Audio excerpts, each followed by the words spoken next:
नमस्कार दोस्तों, आज की तारीख है 24 मार्च 2021 और हम डिस्कस करने जा रहे हैं 5 मिनट करंट अफेयर। इसको आप पीडीएफ के तौर पर प्राप्त कर सकते हैं IAS prep official Telegram channel पर और डे बाय डे पढ़ सकते हैं हमारे ऐप के माध्यम से फ्री ऑफ कॉस्ट। हाल ही में किसकी अध्यक्षता में यूनिवर्सल बैंकों एवं लघु वित्त बैंकों के लिए आवेदनों का मूल्यांकन करने के लिए एक समिति की गठन किए जाने की घोषणा की गई? तो यह है श्यामला गोपीनाथ की अध्यक्षता में यूनिवर्सल बैंकों और लघु वित्त बैंकों के लिए आवेदनों का मूल्यांकन करने के लिए गठित किया गया है इसको। और एक शब्द है ऑन टैप लाइसेंसिंग। तो आप इसको समझ लीजिए कि ये समिति जो गठित की गई है केंद्रीय बैंकों द्वारा निरंतरता के आधार पर बैंकिंग परमिट दिए जाने संबंधी एक पूर्व घोषित योजना का पार्ट है और इस प्रक्रिया को ही कहते हैं आमतौर पर क्या, ऑन टैप लाइसेंसिंग। तो इसके रूप में इसको जाना जाता है। अगला प्रश्न है सूचना एवं संचार प्रौद्योगिकी आयोजन सामूहिक रूप से किसके द्वारा किया गया है? तो ये अंतरराष्ट्रीय दूरसंचार संघ ITU, UNESCO, UNDP and UNCTAD ने मिलकर इसको किया है। और ये जो फोरम है WSIS 2021, ये बहुहितधारक कार्यान्वयन गतिविधियों, सूचना विनियमन, जानकारी सृजन, सर्वोत्तम प्रथाओं के आदान प्रदान के समन्वय के लिए एक कुशल तंत्र साबित हो चुका है। और ये बार बार ऐसे इसका आयोजन किया जाता है।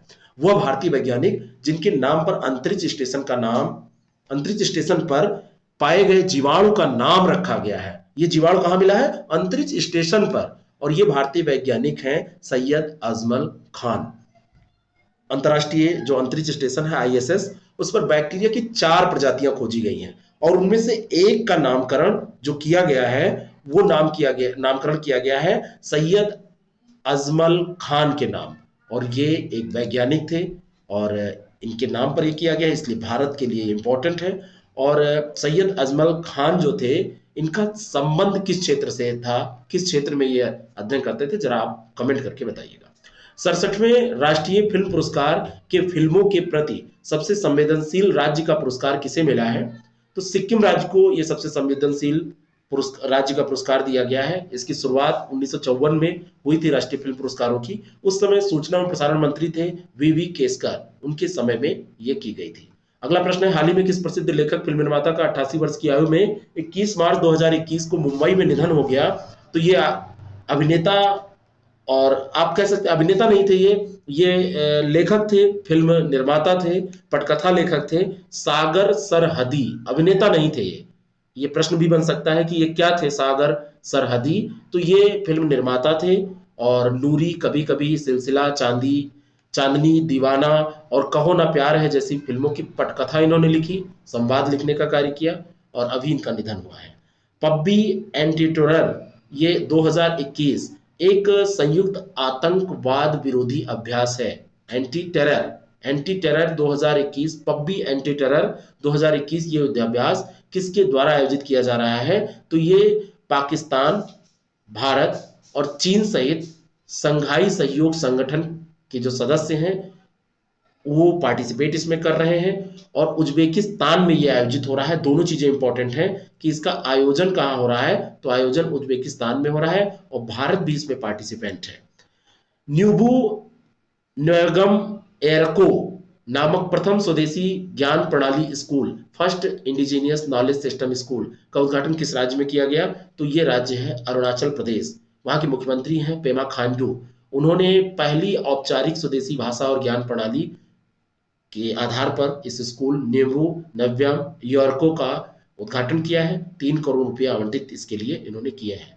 दिव्यांश सिंह पंवार और एलावेनिल क्लारिवन जो हाल ही में खबरों में थे, किस खेल से जुड़े हैं? तो इनका संबंध है शूटिंग से।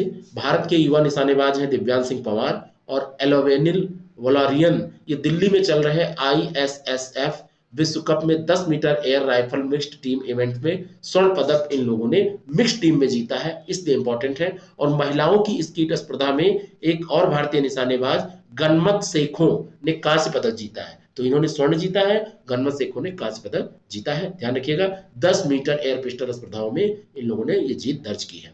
अगला प्रश्न है 2011 इस्तांबुल कन्वेंशन जो हाल ही में खबरों में था, किस मुद्दे से जुड़ा है? तो ये घरेलू हिंसा और लैंगिक समानता से जुड़ा है।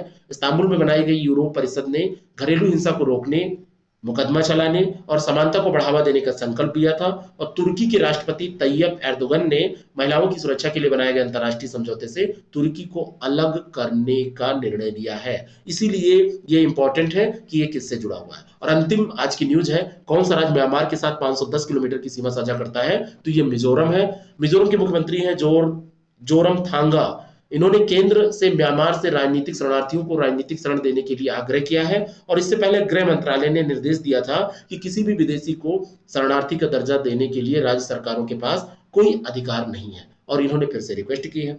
भारत 1991 के संयुक्त राष्ट्र शरणार्थी सम्मेलन और उसके 1967 के प्रोटोकॉल का हस्ताक्षर करता नहीं है, इसलिए ये इनकार कर सकता है। आपको बताना चाहता हूं, अगर आप यूपीपीसीएस या आरओ का एग्जाम दे रहे हैं तो उसके लिए हमारे साथ जुड़ सकते हैं। बहुत सारे प्रोग्राम हमारे पास है, टेस्ट सीरीज का प्रोग्राम, फुल कोर्स का प्रोग्राम, क्यूआईपी, और साथ में हमारा वीडियो और लेक्चर और नोट्स और टेस्ट सीरीज का एक साथ प्रोग्राम।